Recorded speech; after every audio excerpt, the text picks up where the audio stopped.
Hello student, तो शुरू करते हैं अपने आज का सेशन। लास्ट क्लास में मैंने आपको नाबार्ड के बारे में बताया था, ठीक है, कि नाबार्ड को भी जो आरबीआई ने वो सेल कर दिया है। ठीक है, तो थोड़ा सा नाबार्ड के बारे में थोड़ी सी जानकारी और दे देता हूँ इस लेक्चर में। ये लेक्चर बाद में अपना नया टॉपिक शुरू करेंगे। तो सबसे पहले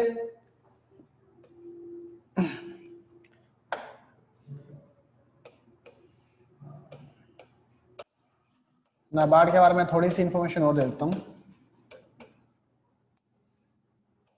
इसकी फुल फॉर्म है नाबार्ड की नेशनल एग्रीकल्चर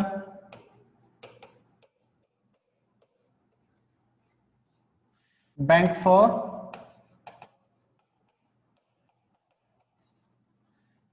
आर से रिकंस्ट्रक्शन।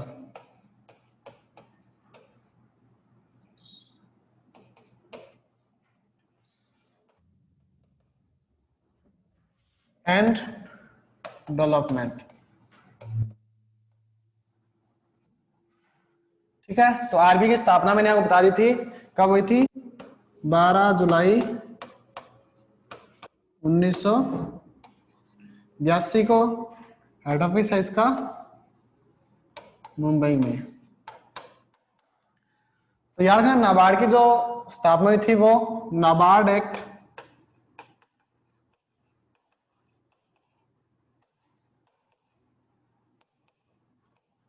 1881 में। ठीक है, यानी ये इस एक्ट का नाम है नाबार्ड एक्ट 1881 के अंतर्गत नाबार्ड की स्थापना की गई थी। अगर आपसे कमेटी पूछ ले कि किस कमेटी की सिफारिश पर, तो बी शिवरमन कमेटी की सिफारिश पर।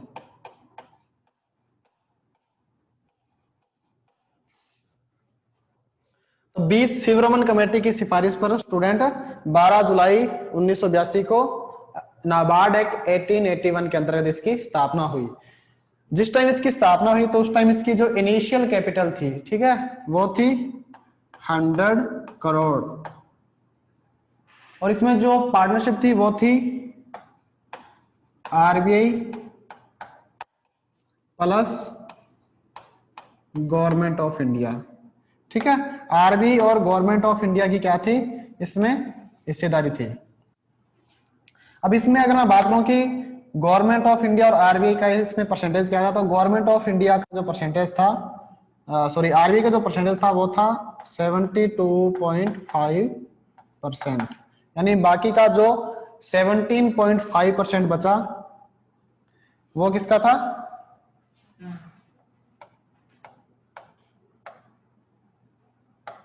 सॉरी 27.5 वो था गवर्नमेंट ऑफ इंडिया का। अब देखिए, उसके बाद में एक कमेटी का नाम और याद रखना, सेकंड नरसिम्हन समिति। ये एक समिति बनाई गई थी, ये 2004 में बनी थी। उसमें ये कहा गया कि एनएचबी और जो नाबार्ड है इसको, आरआरबी को अपनी जो सारी ओनरशिप है वो किसको सेल कर देनी चाहिए? गवर्नमेंट ऑफ इंडिया को। तो उस टाइम में क्या हुआ कि इसकी सिफारिश को माना गया और 2010 में क्या हुआ,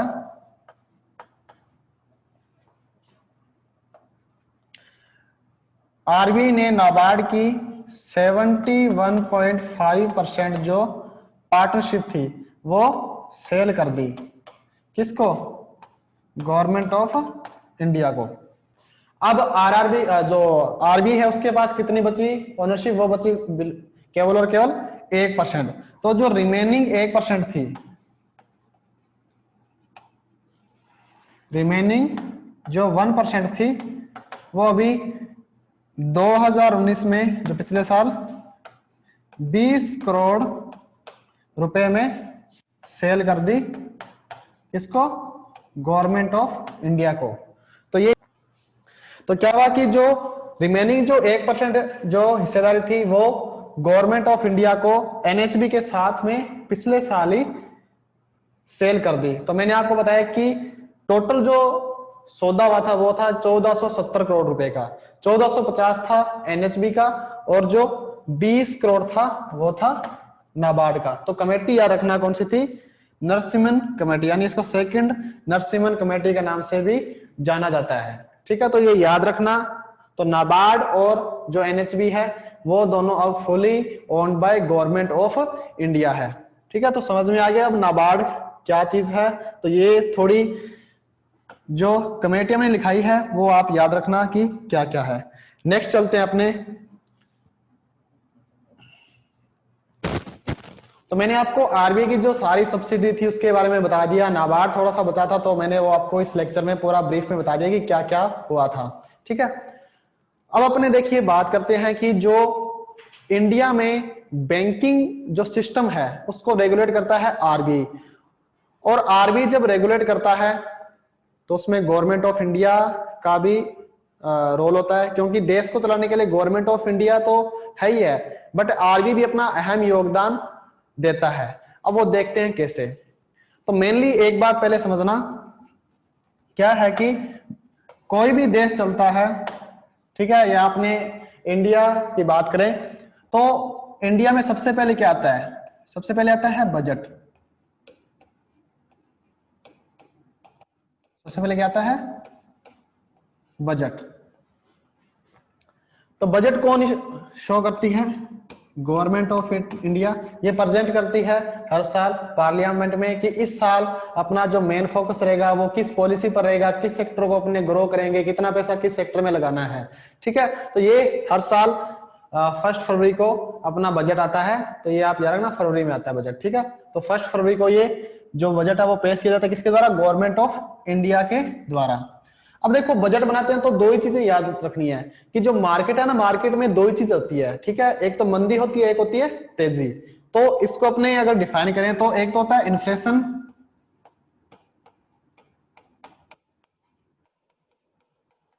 एक तो होता है इन्फ्लेशन और दूसरा होता है डिफ्लेशन।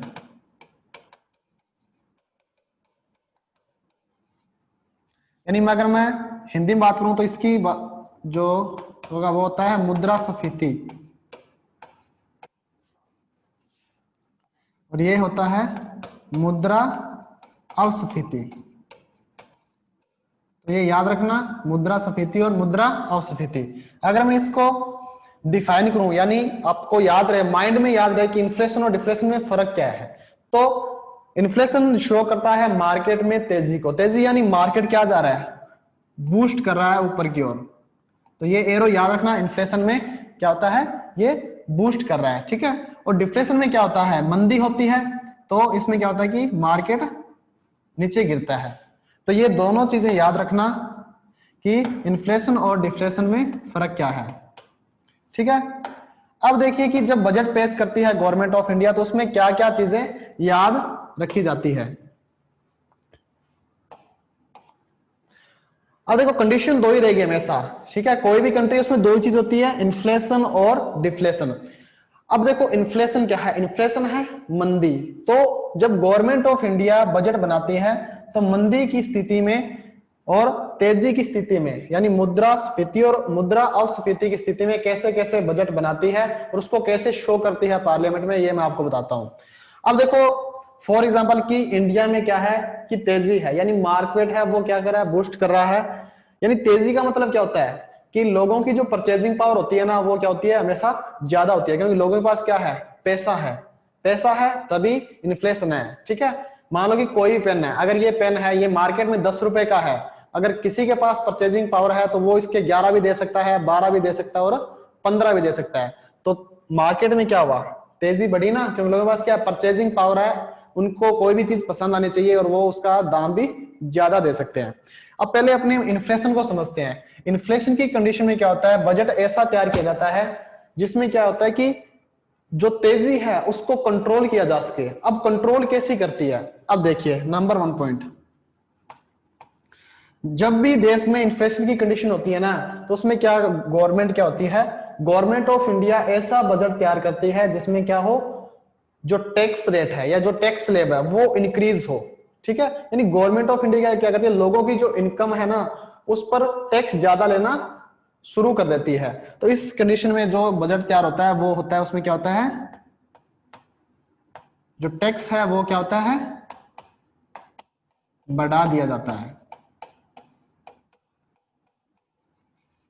और देखो लोगों के पास पैसा है, अगर टैक्स स्लैब उन्होंने इंक्रीज कर दी कि हाँ हमें तो इतना टैक्स चाहिए, ठीक है, तो लोग, तो मार्केट है, जो मार्केट है उससे क्या होगा, पैसा गवर्नमेंट ऑफ इंडिया के पास आएगा। अब इस कंडीशन में क्या होगा, कहीं ना कहीं डायरेक्ट और इनडायरेक्ट वे में मार्केट में पैसे की कमी होगी, ठीक है। टैक्स का मतलब ये नहीं है कि अपनी इनकम पर लगाएंगे, ये कोई भी जो प्रोडक्ट है उस पर टैक्स लगा देंगे, ठीक है, एक्साइज ड्यूटी बढ़ा देंगे, जिससे क्या हो कि कहीं ना कहीं वो जो वस्तु है या फिर जो पर्टिकुलर पीपल की जो इनकम है उस पर कुछ अंकुश लगाया जा सके और उससे क्या हो कि अपने थोड़ा पैसा है वो निकाल सके। तो इस कंडीशन में क्या होता है कि गवर्नमेंट को यह फायदा होता है कि उनको एक्सपेंडिचर तो कुछ करना ही नहीं है, बैठे बैठे उनको क्या करना है, बस एक नियम ही लागू करना है संसद में कि हाँ इस साल जो हम है वो आपको 2.5 लाख रुपए तक ही छूट देंगे, इससे ऊपर जो भी इनकम होगी हम आपसे 10% 20% जो भी स्लैब होगी उसके अकॉर्डिंग हम आपसे टैक्स लेंगे। तो इस कंडीशन में क्या होता है, जो गवर्नमेंट ऑफ इंडिया है या जो भी भारत सरकार है इसका क्या होगा, एक्सपेंडिचर क्या होगा,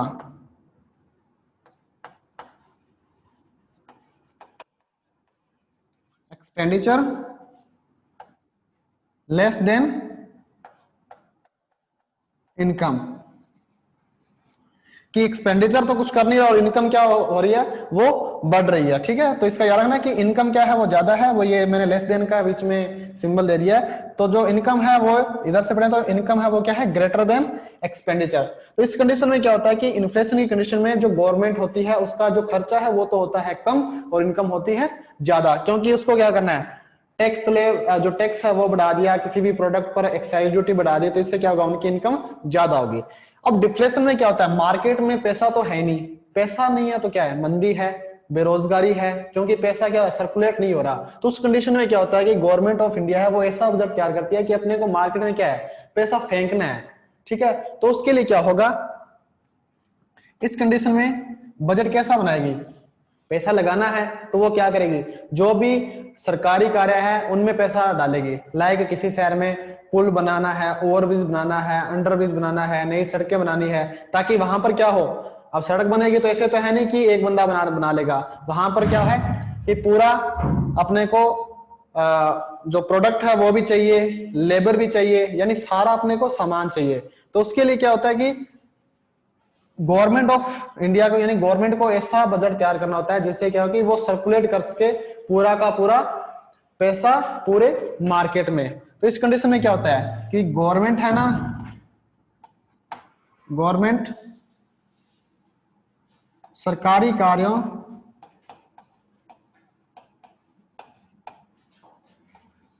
में पैसे लगाती है।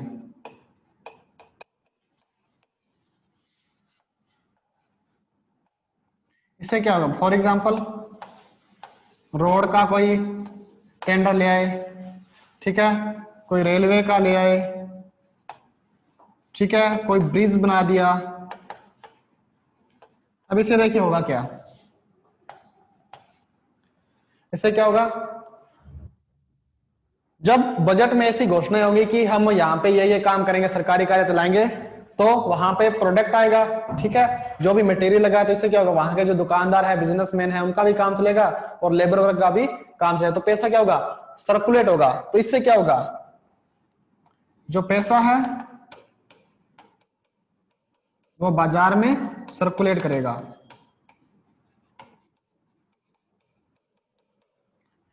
जो पैसा है वो बाजार में क्या होगा, सर्कुलेट करेगा, ठीक है। अब कोई सरकारी काम आ गया, मान लो कि मेरे शहर में यानी अपना जो शहर है वहां पे कोई भी सरकारी कार्य चला, तो उसमें लेबर वर्क आएगी, तो कहीं ना कहीं जो बेरोजगारी है वो तो दूर होगी ना, क्योंकि लोग आएंगे तो उनको काम मिलेगा, ठीक है। मंदी में कोई काम ही नहीं मिल रहा, उनको कोई रख भी नहीं रहा क्योंकि मंदा है, ठीक है। तो तीसरी कंडीशन क्या होगी, बेरोजगारी दूर होगी,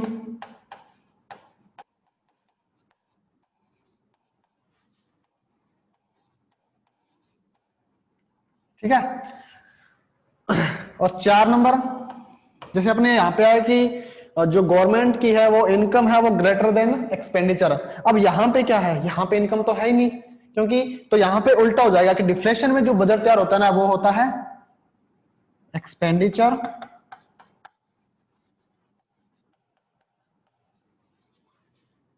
ग्रेटर देन इनकम।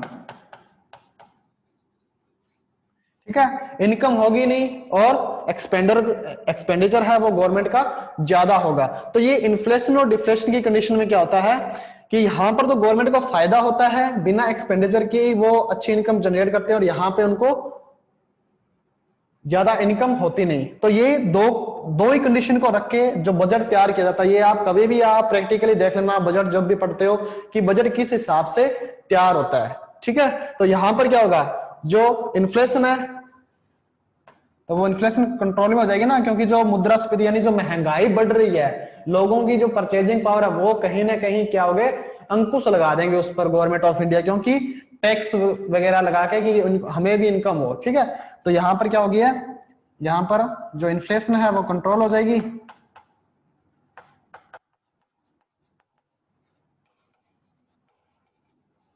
और यहां पर क्या होगा, यहां पर डिफ्लेशन कंट्रोल में हो जाएगी।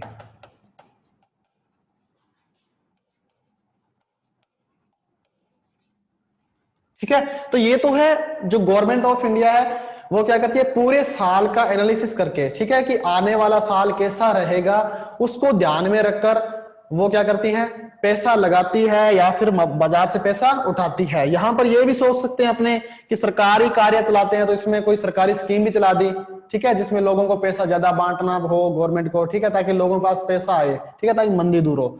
तो ये तो पूरे साल का ओवरव्यू होता है कि अपने को किस किस सेक्टर में पैसा लगाना है या पैसा उठाना है बाजार से। अब देखो ये तो पूरे 12 मंथ का हो गया कि ये 12 मंथ में ये करके ये होगा, ये एक अनुमान होता है, कोई फिक्स चीज नहीं होती। बट इन फ्यूचर मान लो कि बजट आया फरवरी में, जो भी घोषणा कर दी दोनों कंडीशन में रखे, ठीक है, क्या पता आने वाले 2 मंथ या 3 मंथ बाद वहां पे महंगाई और बढ़ जाए, हालांकि ये किया बट महंगाई कंट्रोल में नहीं आ रही, महंगाई और बढ़ जाए, या फिर ये भी हो सकता है कि मंदी और बढ़ जाए। ठीक है, जो टेंडर दिए थे या कोई गवर्नमेंट स्कीम्स लॉन्च की थी वो इंप्लीमेंट सही तरीके से नहीं हो पाई, जो भी समाज के लोग हैं उनके पास नहीं पहुंची वो चीज, तो उसमें क्या होता है कि ये कंट्रोल हो भी सकती है और नहीं भी हो सकती, क्योंकि ये तो अनुमान से बजट बनाया है। तो इसके बीच में मेन रोल प्ले करता है वो है आरबी।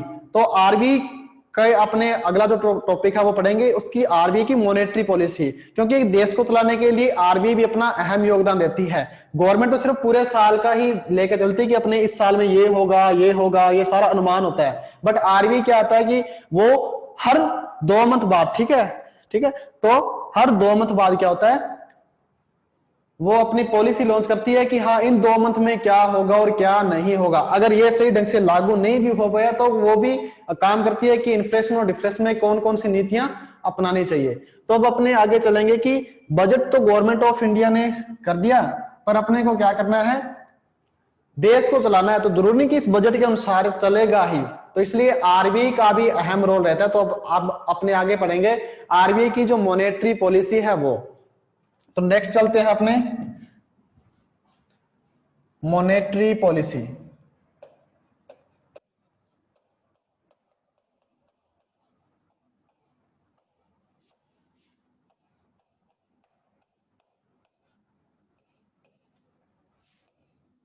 नाम तो सुना ही होगा आपने, मौद्रिक नीति।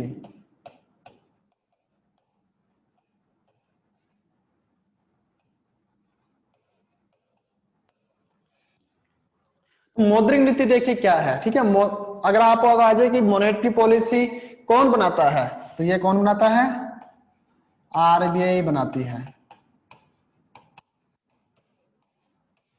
पहले देखिए ये क्या था कि जो मॉनेटरी पॉलिसी है वो क्वार्टरली मोड में शो की जाती थी। आरबीआई हर 3 मंथ बाद क्या करता था, मॉनेटरी पॉलिसी बनाता, यानी साल में 4 बार ये मौद्रिक नीति आती थी। बट अभी क्या हो गया, एक कमेटी का नाम याद रखना, उर्जित पटेल, जो अपने फॉर्मर आरबीआई गवर्नर रह चुके हैं, जो उर्जित पटेल जी हैं,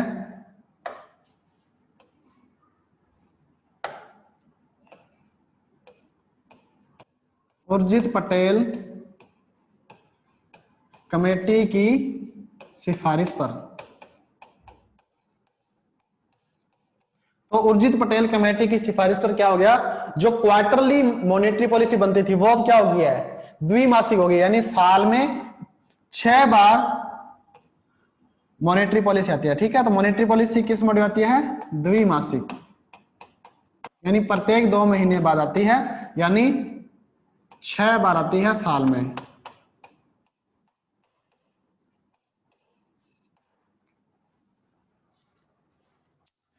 अब देखिए मॉनेटरी पॉलिसी है वो साल में 6 बार आती है, बनाती कौन है, आरबी बनाती है। तो यार ना द्विमासिक बेस पर बनाती है, प्रत्येक 2 मंथ बाद।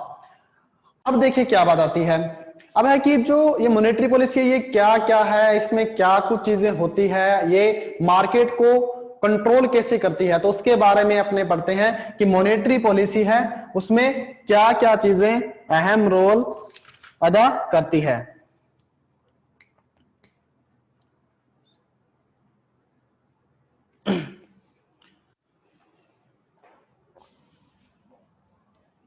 अब देखिए जो मॉनेटरी पॉलिसी है वो क्या चीज, उसके कौन कौन से इंस्ट्रूमेंट है उसके बारे में पढ़ लेते हैं अपने।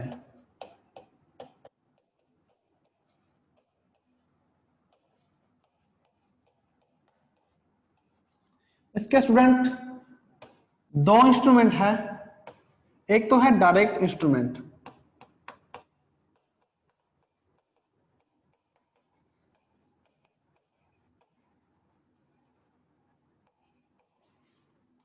और एक है इनडायरेक्ट इंस्ट्रूमेंट।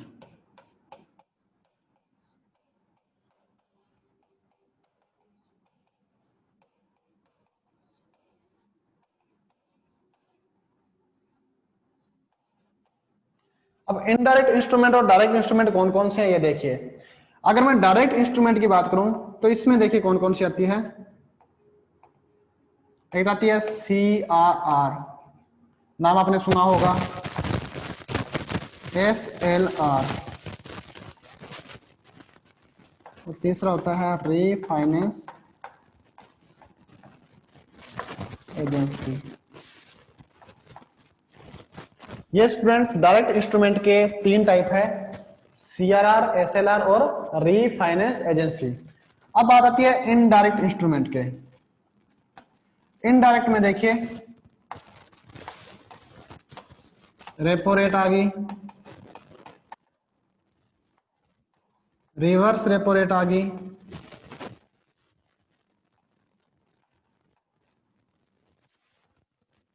इसके अलावा बैंक रेट आ गई,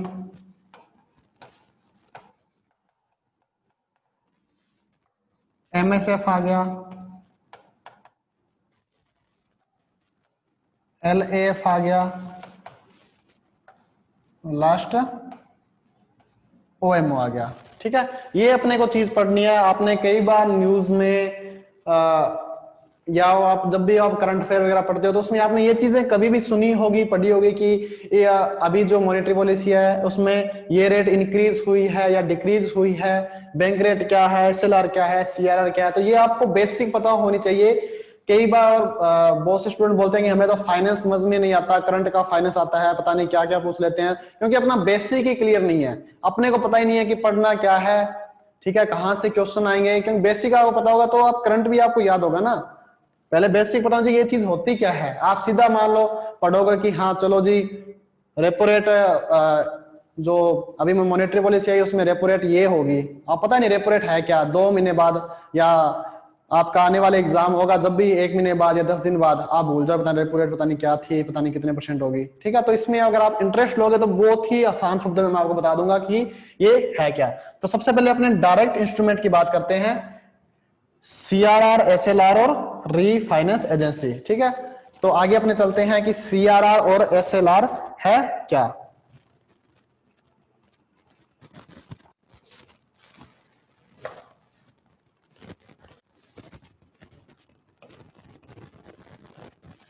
CRR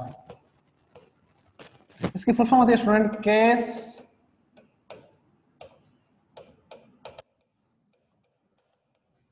reserve ratio, cash reserve ratio. अब देख सीआरआर होता क्या है, फुल फॉर्म आ गई कैश रिजर्व रेशियो।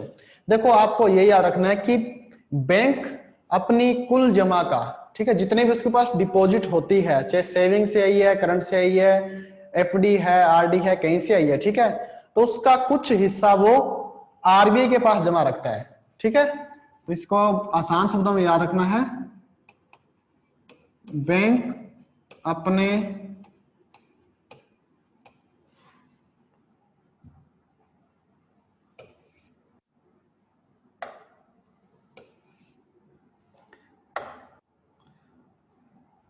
बैंक अपने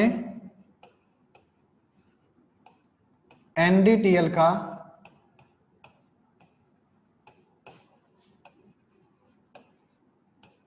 कुछ हिस्सा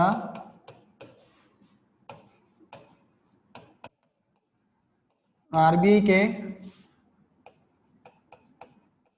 पास रखता है, ठीक है। या आपने ऐसे बोल सकते हैं आरबीआई के पास जमा रखता है।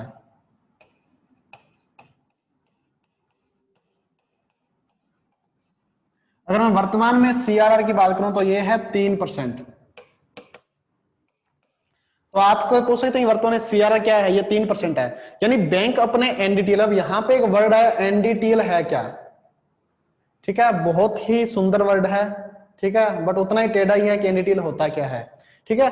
तब आप यार एनडीटीएल का 3% आरबीआई के पास जमा रखता है कौन, बैंक। अब अपने समझते हैं कि एनडीटीएल है क्या। बड़ी बड़ी बात यह समझा कि बैंक अपनी पास जो भी उसके पास डिपॉजिट है उसको कुछ हिस्सा आरबीआई के पास जमा रखता है, ये सीआरआर है। अब देखिए एनडीटीएल है क्या, एनडीटीएल की फुल फॉर्म है नेट डिमांड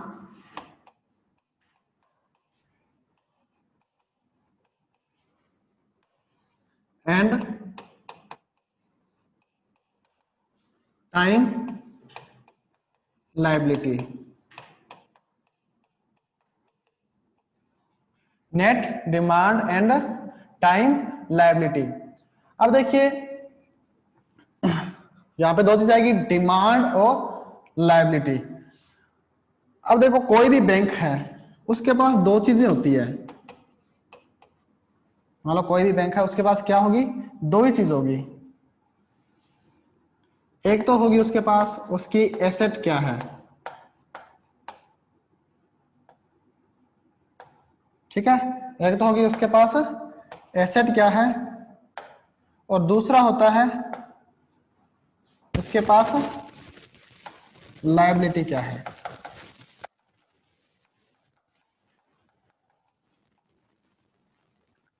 अब देखिए एसेट क्या होता है, बैंक के पास जो एसेट होता है ना वो होता है उसने जो पैसा वो मांग रहा है, तो मांगेगा कैसे, यानी बैंक ने जो पैसा उधार दिया, अब उधार ऐसे देता नहीं, तो वो कैसे देगा, वो लोन के रूप में उधार देगा, ठीक है।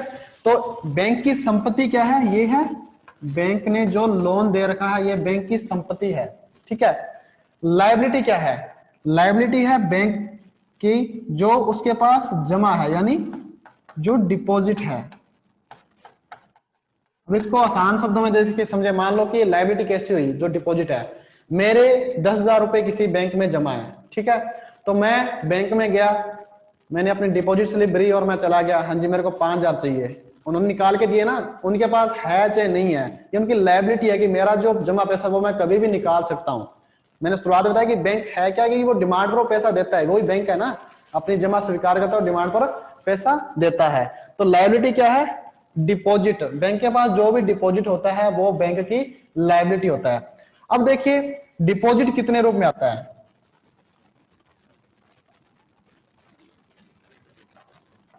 डिपॉजिट दो टाइप का होता है, एक तो होता है डिमांड डिपॉजिट,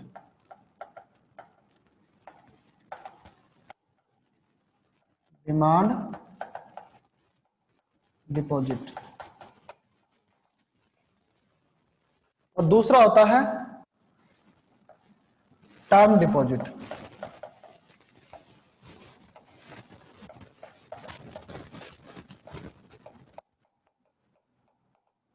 एक तो होता है डिमांड डिपॉजिट और एक होता है टर्म डिपॉजिट।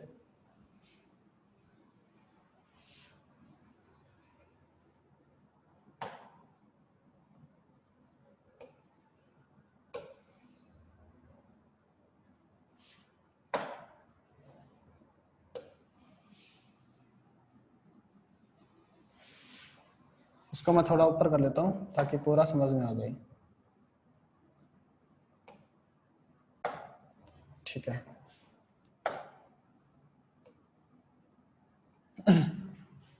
अब देखिए डिमांड डिपॉजिट और टर्म डिपॉजिट। डिपॉजिट ये क्या है? डिमांड में दो चीज आती है, एक तो आते हैं सेविंग अकाउंट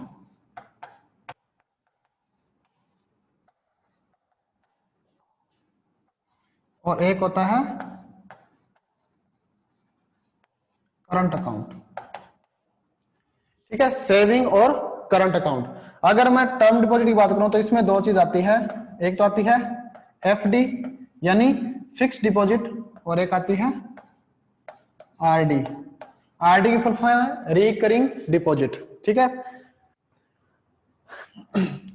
अब देखो एसेट हो गया लोन, लायबिलिटी होगी डिपॉजिट। डिपॉजिट दो प्रकार की है, डिमांड यानी सेविंग और करंट। इसमें अपने जब भी डिमांड करते हैं जाके कि हमें पैसा चाहिए तो वो निकाल के देते हैं, यानी अपनी मांग पर वो देय करना पड़ता है। दूसरा टर्म। टर्म होता है सावधि जमा, यानी एक टर्म के लिए पैसा इन्वेस्ट कर दिया तो वो उस टर्म के बाद ही मिलेगा। कुछ कंडीशन होते हैं कि अपने पहले निकाल सकते हैं, ठीक है, वो बैंक उसमें कुछ टाइम लगता है, ठीक है, 2 दिन 4 दिन 5 दिन 7 दिन, ठीक है, यानी हाथों हाथ नहीं देना पड़ता। अब एक बात याद रखना, सेविंग अकाउंट है, इस पर ये सेविंग के लिए तो बैंक इस पर कुछ इंटरेस्ट भी पे करता है, कस्टमर को कुछ इंटरेस्ट देता है जो उसकी सेविंग होती है। करंट अकाउंट है, ये जो कॉर्पोरेट है या बिजनेसमैन है उनके ओपन होते हैं तो उन पर कोई भी इंटरेस्ट पे नहीं करती गवर्नमेंट या जो भी पर्टिकुलर बैंक है, वो इंटरेस्ट नहीं देता, 0% इंटरेस्ट होता है, कोई ब्याज नहीं देता है। उनका लाख पड़ा है चाहे 10 लाख है चाहे 1 करोड़ है। ठीक है, अब आते हैं टर्म डिपॉजिट में। इसमें एफ से आया फिक्स डिपॉजिट। ठीक है, यहां पे लिख रहा हूं एफ की फुल फॉर्म एफडी की, फिक्स्ड डिपॉजिट।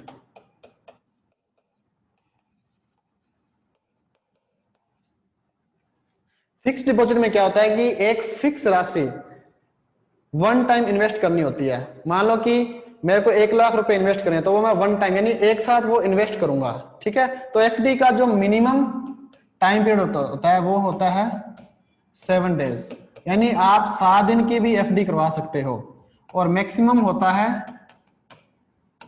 10 ईयर। मैक्सिमम आप 10 साल के लिए पैसा इन्वेस्ट कर सकते हो। हाँ, 10 साल हो गए उसके बाद में आप उसको इंक्रीज आगे कर सकते हो, मैं 10 साल के लिए और करवा रहा हूं, बट एक बार में वन टाइम में आपको यही ऑप्शन आता है, इसके बीच में ले सकते हो आप। ठीक है, एफडी में वन टाइम आपको इन्वेस्ट करना होता है, जितना भी पैसा लगाना होता है एक बार में ही सारा लगाना पड़ता है। बाद में आती है आरडी। आरडी की फुल फॉर्म है रिकरिंग डिपॉजिट।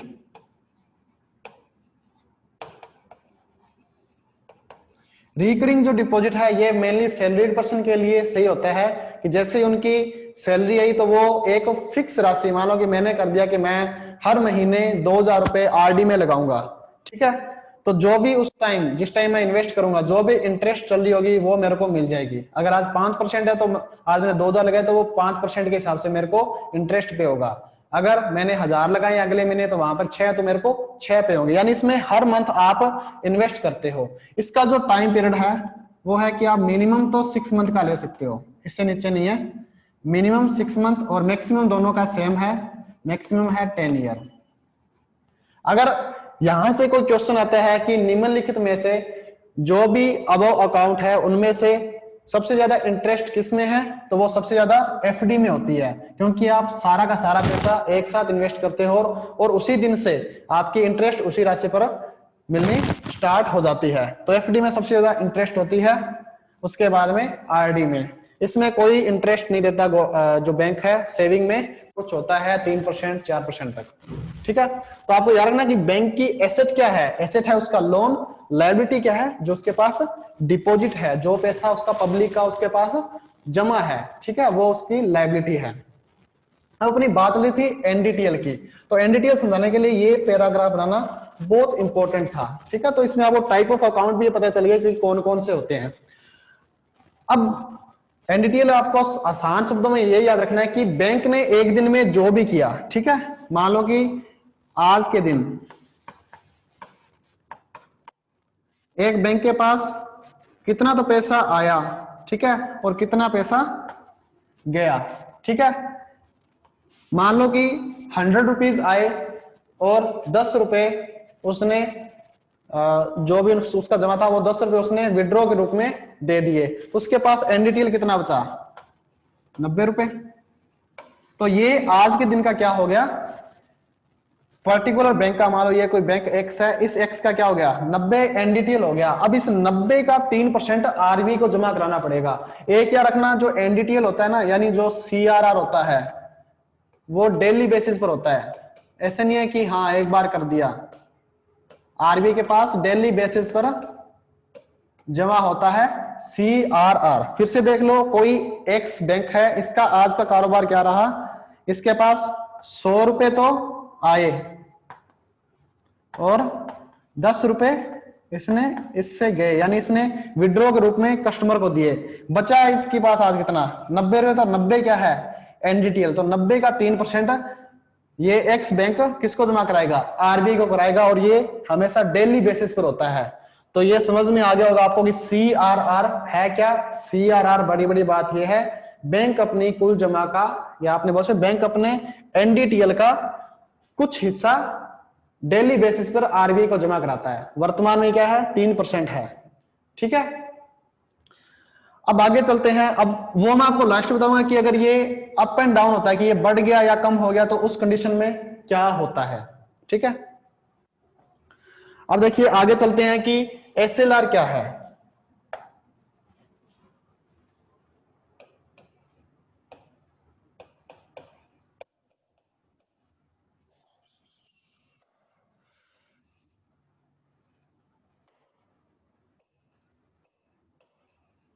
एसएलआर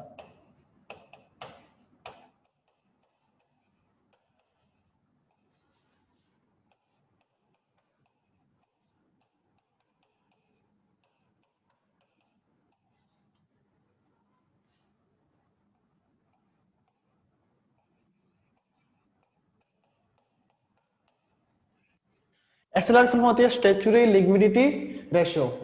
अब इसमें देखिए क्या है, इसमें क्या होता है कि कोई भी बैंक, यानी एक पर्टिकुलर बैंक अपनी कुल जमा का कुछ हिस्सा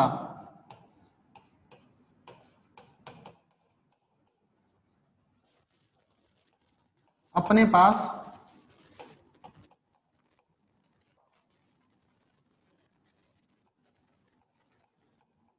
गोल्ड, सिल्वर या फिर कैश के रूप में जमा रखता है। एसएलआर में क्या है, बैंक अपनी कुल जमा, या फिर मैं यहां पे कुल जमा की जगह एनडीटीएल सही रहेगा, जैसे मैंने आपको एनडीटीएल बताया ना, बैंक अपने एनडीटीएल का। तो अब याद रखना कुल जमा क्या होती है, जो गई, जो आया, जो बचा, वो मेरा कुल जमा आज का, ठीक है। तो बैंक अपने एनडीटीएल का कुछ हिस्सा अपने पास गोल्ड, सिल्वर और कैश के रूप में जमा रखता है, ठीक है। वर्तमान में जो एसएलआर का रेट है वो है 18%। वर्तमान में क्या है, 18% है वो एसएलआर का रेट है। ये अप एंड डाउन भी होते रहते हैं, ये हमेशा याद रखना। अब देखिए नेक्स्ट क्या है। अब मान लो कि बैंक के पास वही एनडीटीएल की, मान लो कि 100 रुपए आए, ठीक है। ये मान लो एक्स ग्रुप है, जो एक्स बैंक है, इसके पास आए कितने, सेम एग्जांपल ले लेते हैं अपने, आए 100, ठीक है, और विड्रॉ कितने हुए, यानी गए कितने, गए 10, तो बचा कितना, 90। यानी एनडीटीएल का, एनडीटीएल कितना है, 90 है। तो अब एनडीटीएल का कितना परसेंट, 18% आज के, यानी आज के दिन क्या रखेगा ये बैंक, एनडीटीएल का 18%, ठीक है।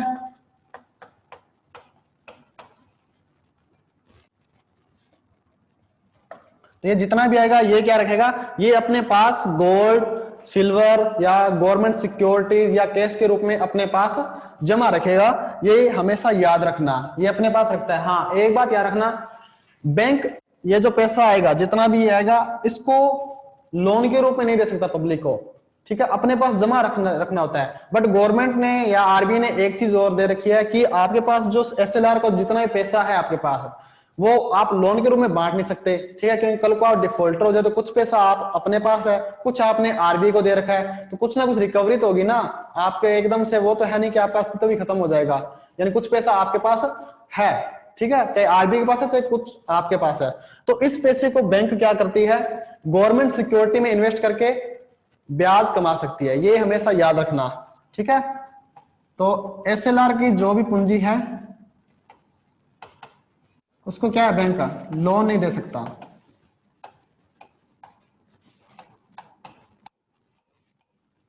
पर क्या कर सकता है, गवर्नमेंट सिक्योरिटीज यानी सरकारी जो प्रतिभूतियां हैं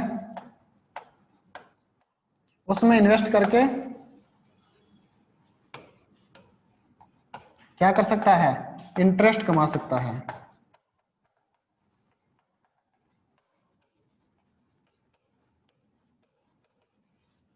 ठीक है, तो आई होप कि आपको समझ में आ गया होगा कि एसएलआर एक्चुअल में है क्या, ठीक है। एनडीटीएल हमेशा याद रखना कुल जमाई होती है एनडीटीएल की, जितना गया और जितना आया, ठीक है, जो बचा वो एनडीटीएल है, वो मेरी कुल जमा है, ठीक है। और एक हमेशा याद रखना जो एसएलआर होता है ये भी क्या होता है, डेली बेसिस पर ही काउंट होता है, ये भी बैंक को डेली बेसिस पर ही अपने पास रखना पड़ता है कि आज मेरे पास कितना आया कितना गया, तो मैं कितना अपने पास रखूं। तो याद रखना वर्तमान में जो एसएलआर है वो कितनी है, 18% है। नेक्स्ट चलते हैं, तीसरा सीआरआर और एसएलआर दोनों होगी। अब तीसरी चलती है बात जो मैंने आपको डायरेक्ट इंस्ट्रूमेंट में रीफाइनेंस एजेंसी लिखाई थी।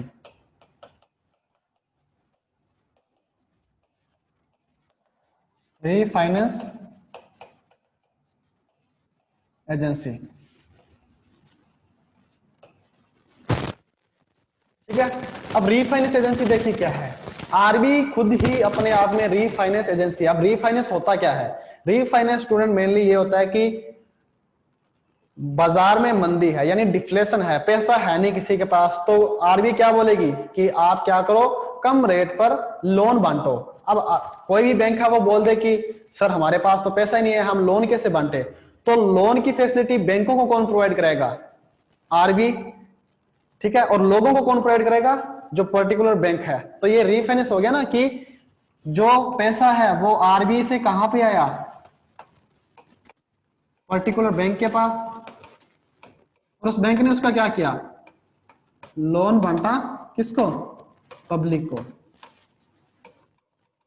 तो ये कई बार क्वेश्चन आता है कि बैंकों के लिए रीफाइनेंस एजेंसी के रूप में कौन काम करता है, तो ये करता है आरबीआई। या ऐसे पूछ ले कि बैंकर्स बैंक यानी बैंकों का बैंक क्या कौन है, ठीक है, जितने बैंक है उनका बैंक कौन है, तो उनका बैंक कौन है, आरबीआई। जितने भी बैंक है उनको जब भी पैसे की जरूरत होती है तो वो किससे लेते हैं, वो आरबीआई से लेते हैं, ठीक है।